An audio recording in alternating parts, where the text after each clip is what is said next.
दोस्तों नमस्कार। VK knowledge electrical में आप सभी का स्वागत है।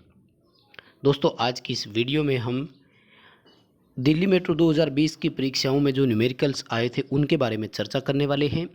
आप सभी फटाफट से जुड़ जाइए। यूपीपीसीएल टेक्नीशियन के एग्ज़ाम 2 हो चुके हैं दोस्तों, और 27 और 28 यानी 4 पेपर अभी ड्यू है, होने बाकी है। जैसा कि हमने निष्कर्ष देखा 19 और 20 को जो 4 शिफ्ट में पेपर हुआ, न्यूमेरिकल हर एक एग्ज़ाम में आए थे दोस्तों। इसीलिए हमारा फोकस जो है वो न्यूमेरिकल पर है।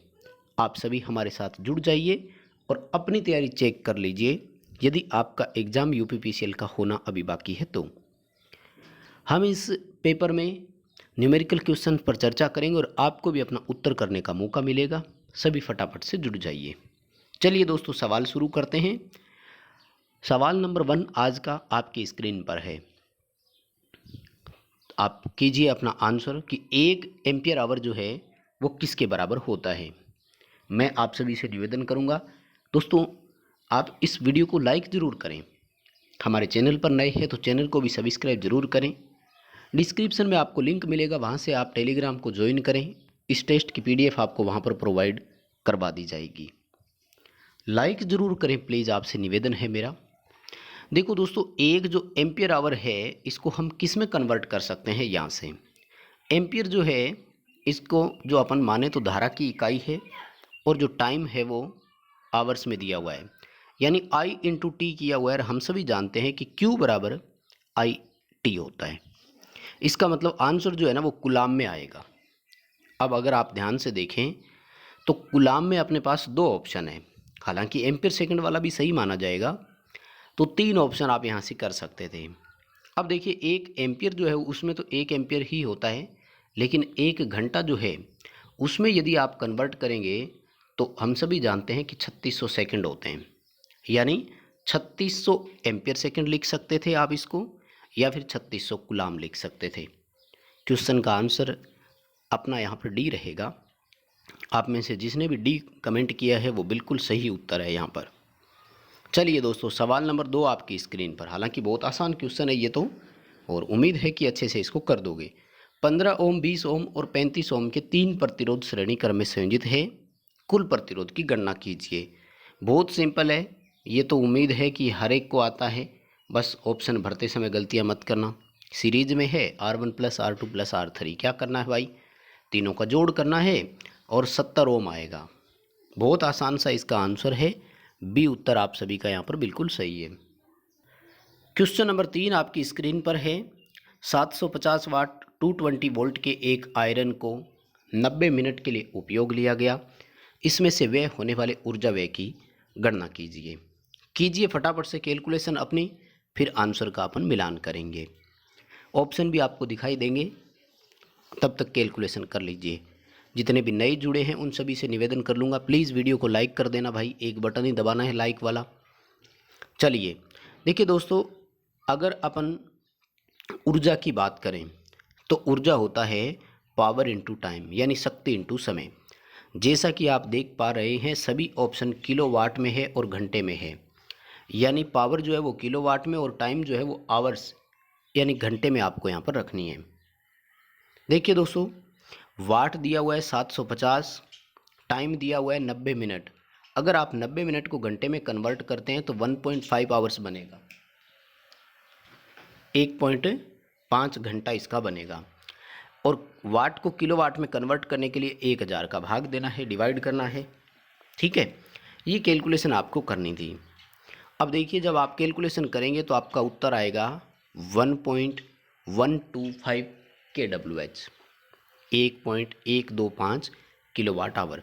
कैलकुलेशन करके मिलान कर लेना। खैर अभी आपका उत्तर डी रहेगा, बिल्कुल सही उत्तर है अगर आप कैलकुलेशन को अच्छे से समझ पाए हैं तो। सवाल नंबर 4 आपकी स्क्रीन पर है कि 4 पोल 1800 RPM एक अल्टरनेटर में है। इसके द्वारा प्रेरित EMF की बताइए फ्रीक्वेंसी कितनी होगी। बड़ा साधारण सा इसका फॉर्मूला है भाई, आराम से इसको कर पाएंगे।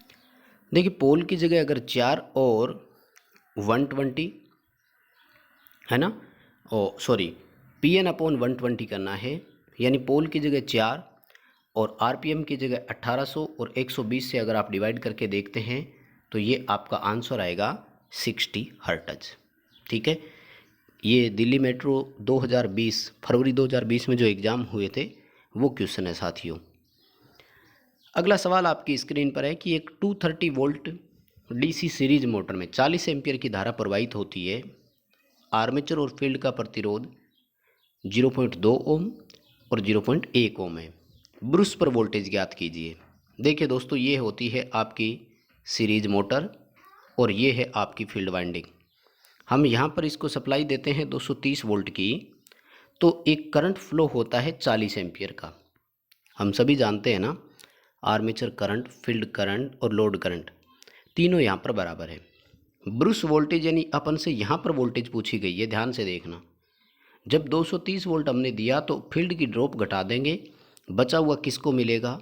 आर्मेचर के टर्मिनलों को मिलेगा। उसमें से आर्मेचर की ड्रॉप माइनस हो जाएगी और जो भी होगा वो बैक ईएमएफ कहलाएगा। खैर, अभी हमें यहाँ तक का ही करना था। तो देखिए, फील्ड का रेजिस्टेंस 0.1 ओम है, 40 से इसको मल्टीप्लाई करोगे तो 4 वोल्ट बनेगा। यानी 230 वोल्ट में से 4 वोल्ट यहाँ ड्रॉप हो गया, तो 226 वोल्ट जो है वो आर्मेचर के सिरों पर मिलेगा।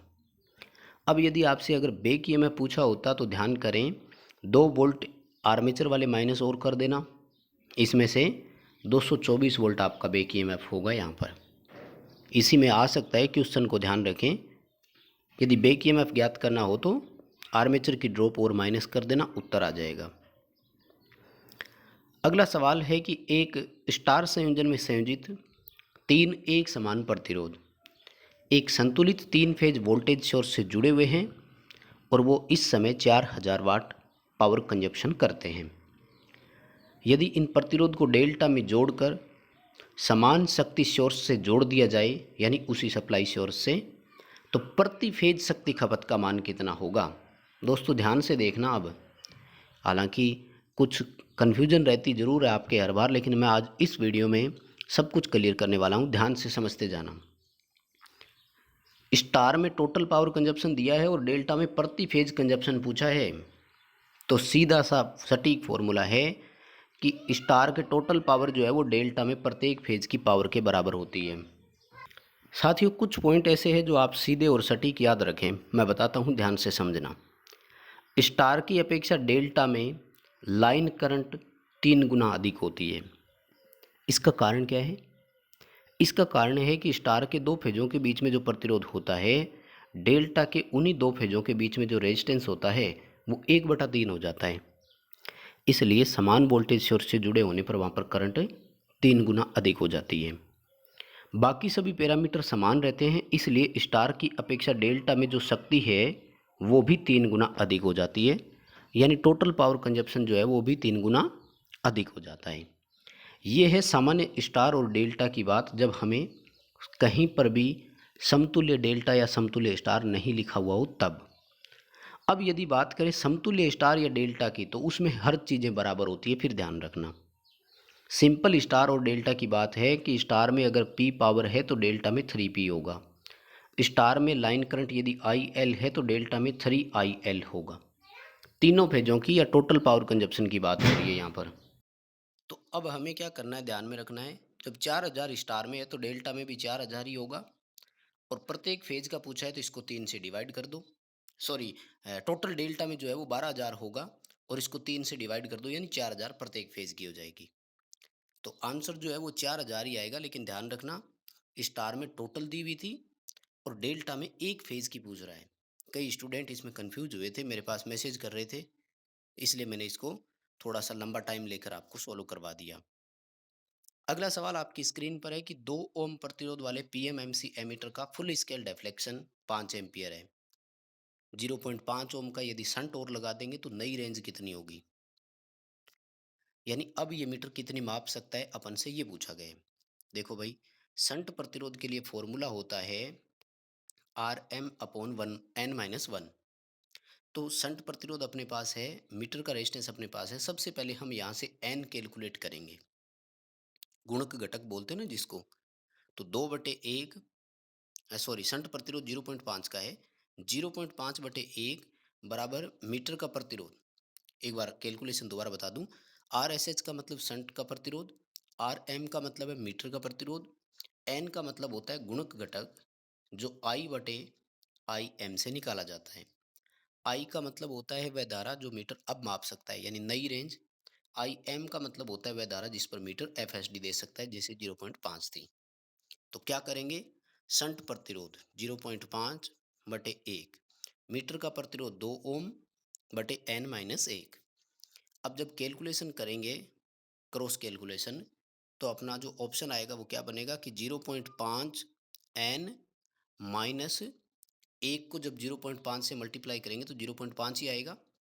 0.5 बराबर 2। ये जो n है ये इधर आके प्लस का हो जाएगा 0.5, यानी n बराबर 2.5 बटे 0.5 बनेगा। यानी n में जो आपको क्या करना है, 2.5 में 0.5 से डिवाइड करना है, आपका आंसर आएगा 5। यानी n का मान आया 5, जो i बटे आई एम से निकलता है।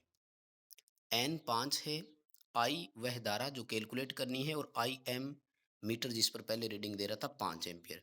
i कैलकुलेट करेंगे तो 5 इंटू 5 होगा, यानी 25 एम्पियर हम अब इससे धारा नाप सकते हैं। पूरा लंबा तरीका यही है, इससे कभी आपका सवाल गलत नहीं होगा, ये गारंटी है। इसलिए इसी तरीके से करें आप। अगला सवाल आपकी स्क्रीन पर है, 1 mm लंबे एयर गैप युक्त वर्तीय अनुप्रस्थ कटाक्ष वाले स्टील के रिंग में 600 टन है।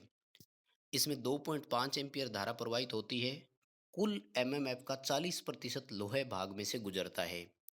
यह मानते हुए कि इसमें कोई लीकेज नहीं है, एयर गैप और लोहे पथ रिलेक्टेंस का अनुपात कितना होगा। देखिए, सबसे पहले तो टोटल एमएमएफ कैलकुलेट कर लो। एन इंटू आई से होता है ना, 600 टन है, 2.5 एम्पियर का इसमें करंट है, तो ये आपका आएगा 1500 एम्पियर टन। टोटल एमएमएफ कितना हो गया, 1500 एम्पियर टन। अब 1500 में अपन अगर 40% की वैसे देखें तो टोटल कैलकुलेट करने की जरूरत ही नहीं है। 100% एमएमएफ जनरेट हुआ था, 40% लोहे भाग में से जाता है, तो 60% किस में से जाएगा, एयर गैप में से, क्योंकि लीकेज तो है नहीं। तो एयर गैप और लोहे पथ ही बचा ना, बस तो इन्हीं दोनों का रेशो कर दो। एयर गैप में कितना जाता है 60%, आयरन रिंग में कितना जाता है 40%, 3/2 आ जाएगा। बहुत ही आसान है, एमएमएफ कैलकुलेट करने की जरूरत ही नहीं है खैर इसमें।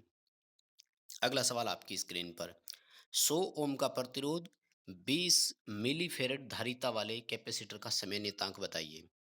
भाई, कैपेसिटर का जो टाइम होता है वो आर इंटू सी के बराबर होता है।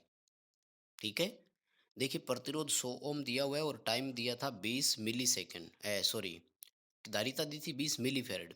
कैलकुलेशन अपन करेंगे तो ये आपका आएगा 2000 मिली सेकेंड।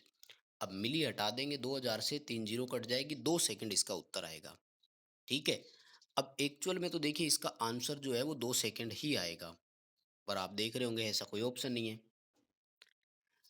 तो जो ऑफिशियल आंसर की है उसमें इसका आंसर 2000 मिली सेकंड माना गया था। तो हो सकता है कि फिर उन्होंने इस 20 मिली फेरड को माइक्रो फेरड धारिता मानी हो। फिर भी मैं बता देता हूँ, ऑफिशियल आंसर की में इसका आंसर ए दिया गया था, सॉरी ए दिया था, 2 मिली सेकंड माना है उन्होंने, और एक्चुअल आंसर जो है वो 2 सेकंड आएगा। ठीक है, ये आपके सामने है, ऑफिशियल आंसर की में ए है और एक्चुअल में इसका आंसर जो है वो 2 सेकंड है। अगला सवाल आपकी स्क्रीन पर, कि किसी स्टेपर मोटर का स्टेप कोण 45 डिग्री का है, इसका रिजोल्यूशन कितना होगा। स्टेप प्रति चक्कर, यानी जब वो एक चक्कर काट देती है, तो मैकेनिकल में एक चक्कर कितने का है, 360 डिग्री का।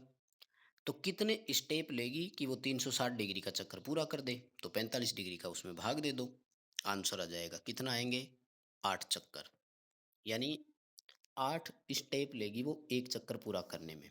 बस दोस्तों, यही करवाएंगे आज के लिए 10 क्वेश्चन, बाकी और अगले पार्ट में आपको मिल जाएंगे।